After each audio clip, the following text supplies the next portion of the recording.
Olá! Hoje nós estamos em um dos vários laboratórios do Mackenzie. É aqui que alunos e professores usam a ciência para trazer respostas às grandes questões. E nós da TV Mackenzie também usamos a ciência como ferramenta de trabalho. É o que a gente fez nessa próxima matéria, em que investigamos o poder da voz. Dizem que é possível destruir uma taça apenas com o som dela. Será possível? Pedimos ao Doutor Curioso, nosso investigador de plantão, encontrar a resposta.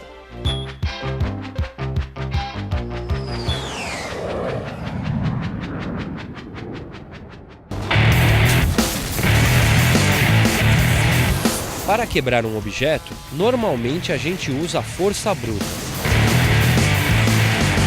Mi, mi, mi, mi, mi, mi, mi. Mas será que a voz tem poder suficiente para quebrar uma taça?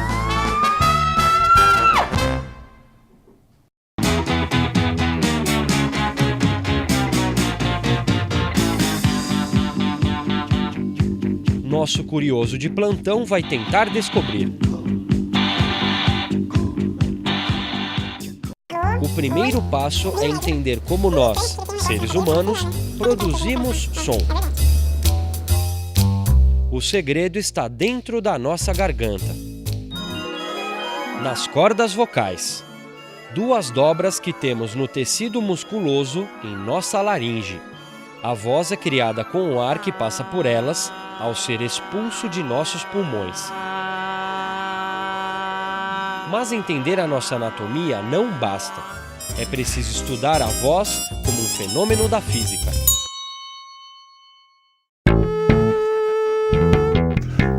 Para isso, convidamos um professor da área para nos ajudar. Nossa, mãe, quando eu falo, certo? Eu crio uma perturbação no ar, as moléculas que compõem o ar, certo? Elas se comprimem, tipo uma mola, tá certo? E o som vai se propagando.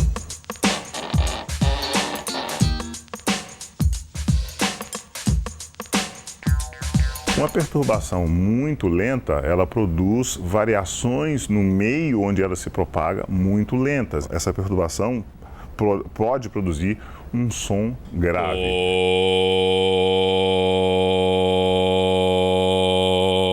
Já uma perturbação aguda, certo?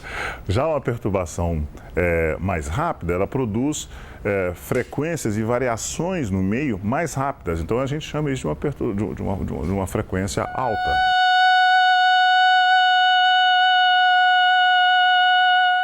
Se o som provoca mesmo uma perturbação nas moléculas, então faz sentido imaginar que é possível quebrar algo com ele. E isso não é ficção científica. A medicina já usa esse poder destrutivo. É o caso da litotripsia, tratamento que usa ondas de ultrassom para fragmentar cálculos renais. Para testar o poder da voz, chamamos um grupo de alunos de jornalismo para nos ajudar. Será que eles conseguem quebrar uma taça no grito? Tá a fim de tentar? Tô, posso tentar. E você acha que é possível? Talvez seja. Acho que dependendo do agudo e da forma que a onda sonora bate no copo, talvez quebre. Não sei, eu acho que se eu gritar bastante, eu acho que quebra. Pedimos para os alunos usarem toda a potência da voz para ver o que acontece.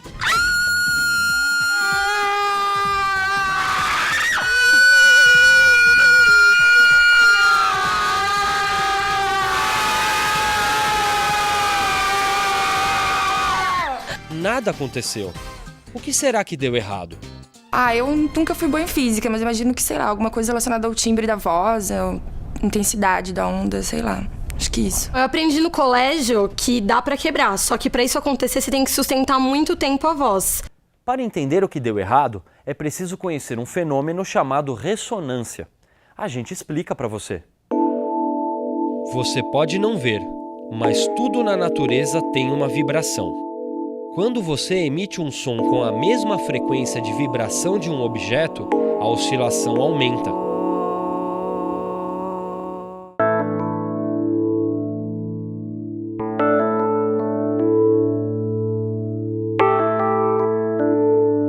É como empurrar um balanço em movimento. Você aumenta a oscilação do brinquedo, que balança com mais força. Da mesma forma como num balanço, se você aplica uma força muito grande, você destrói o balanço, certo? Se a matéria está vibrando na frequência sonora e você aplica uma onda sonora, certo, ressonante com ela, se essa onda sonora for muito, muito forte, você pode quebrar. Não só o vidro, como qualquer material.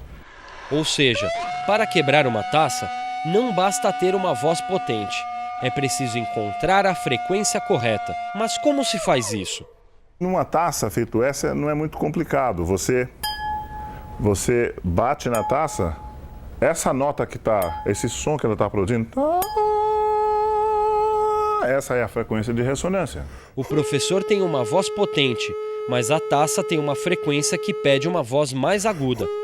E o doutor Curioso também não consegue ajudar. Como resolver a questão? Dizem que é uma lenda que os cantores de ópera, certo, cantando o dó agudo, certo, de peito, conseguem quebrar uma taça.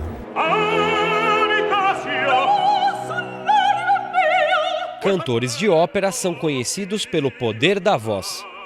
De acordo com a análise do professor, temos que encontrar um tenor, a voz mais aguda entre as vozes masculinas.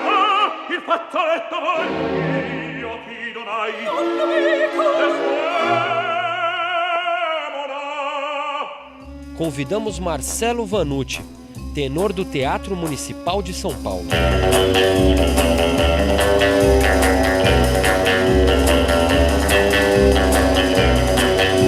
Com a ajuda do professor Toró, ele vai tentar transformar sua voz em uma ferramenta da destruição. A gente sempre ouve, mesmo em TV, sempre falam, mas na verdade eu particularmente nunca tentei, vai ser a primeira experiência mesmo. Depois de proteger os olhos e identificar a frequência da taça, chega a hora de Marcelo soltar sua voz. Sem sucesso. A voz dele está entrando em ressonância com a vibração da taça. Quer dizer, não adianta fazer diferente não. É esta aí com mais intensidade. Mesmo sem quebrar, dá pra ver que a taça vibra bastante ao entrar em ressonância com a voz de Marcelo. Veja de novo. É a prova que a voz realmente perturba as moléculas da taça. Para mostrar melhor a vibração, colocamos um canudo na taça. Veja como ele se mexe.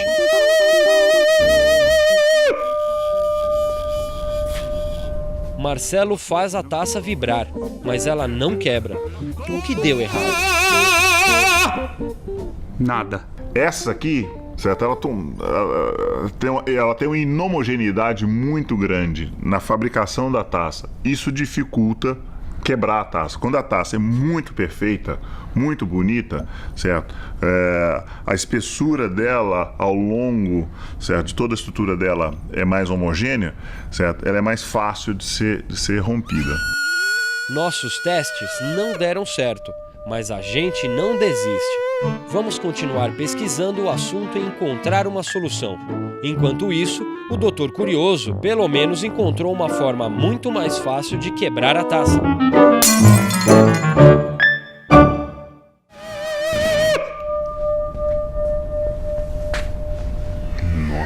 Existem mitos que se perpetuam ao longo do tempo. São tão repetidos que todo mundo acaba acreditando. É o caso da origem da feijoada. Você sabe a origem desse famoso prato brasileiro? Dá só uma olhada no nosso Drops do Conhecimento. Aposto como você vai se surpreender.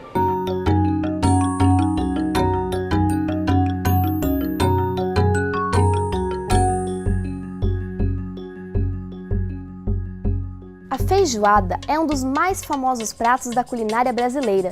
Muita gente diz que ela foi inventada por escravos negros, que aproveitavam os restos da carne de porco desprezados pelos seus patrões. Mas a história verdadeira é um bocado diferente. Feijoada nada mais é do que um cozido, um prato que mistura diversos alimentos em uma panela, para serem cozinhados lentamente. Uma técnica simples, mas que não era comum entre os escravos africanos da era colonial.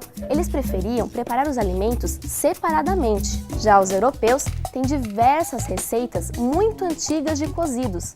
Afinal, eles são ideais para épocas de escassez de comida, como as que assolaram a Europa várias vezes. Os romanos já apreciavam cozidos elaborados com carnes e legumes. O cassoulet é uma receita francesa famosa, um prato parecido com a feijoada, mas feito com feijão branco. E os portugueses têm o cozido português, prato muito antigo e tradicional, apreciado em épocas de frio pelo seu teor calórico. Em todos esses pratos, carnes são misturadas a outros alimentos, como feijão ou legumes. Por isso, é bem provável que a ideia original da feijoada tenha sido trazida pelos portugueses, sofrendo adaptações com costumes brasileiros, como a inclusão do feijão preto e da farinha.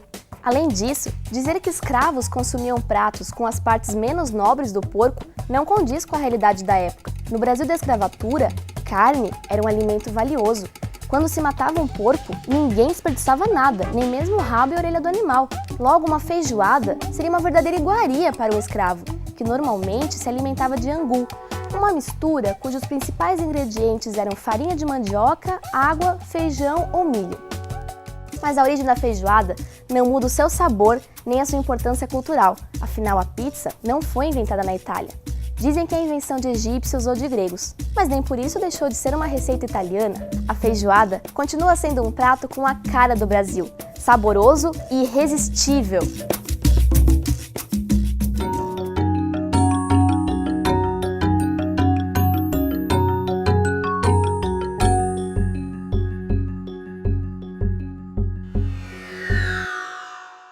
Finalizando o programa de hoje, gostaria de falar mais uma vez sobre a preocupação do Mackenzie com o desenvolvimento da sociedade. Em nosso DNA está a inquietação por acolher e atender aos mais necessitados. Quando abriram uma sala de aula em sua casa, a preocupação do casal Chamberlain, nossos fundadores, era de proporcionar estudo a quem não tinha condições financeiras. Isso não mudou nos últimos 143 anos. No estatuto que nos rege, permanece a preocupação filantrópica. Mais que isso, como instituição de ensino, buscamos transmitir aos mackenzistas esse sentimento em sala de aula e fora dela. A Diretoria de Desenvolvimento e Novos Negócios procura manter essa chama acesa. Entre os principais projetos de nossa área, temos o desenvolvimento socioinstitucional, nosso Mackenzie Solidário. A intenção deste braço institucional é arrecadar fundos para projetos sociais da instituição. Um deles é o Mac Bolsas, no qual qualquer pessoa pode apadrinhar uma criança ou adolescente de baixa renda, ajudando-nos a preparar esses meninos para o mercado de trabalho e transformando suas vidas por meio da educação com a qualidade Mackenzie, que vai da educação infantil à pós-graduação. O Mackenzie Solidário estende à comunidade os diversos conhecimentos encontrados na Universidade Presbiteriana Mackenzie, incentivando educação, esporte e cultura. Estamos à procura de parceiros, pessoa física ou jurídica, para transformar sonhos em realidade. Conheça um de nossos projetos. Apadrinhe, participe por meio do site mackenziesolidario.com.br. Nosso objetivo é unir as mãos, convocando os mackenzistas a ajudar mackenzistas, convidando amigos do Mackenzie a fazer parte deste grupo. Vamos juntos! O Mackenzie em Movimento está terminando, mas a gente vai continuar visitando laboratórios, entrevistando especialistas e usando a ciência como ferramenta de trabalho. Tudo para trazer mais conhecimento para você.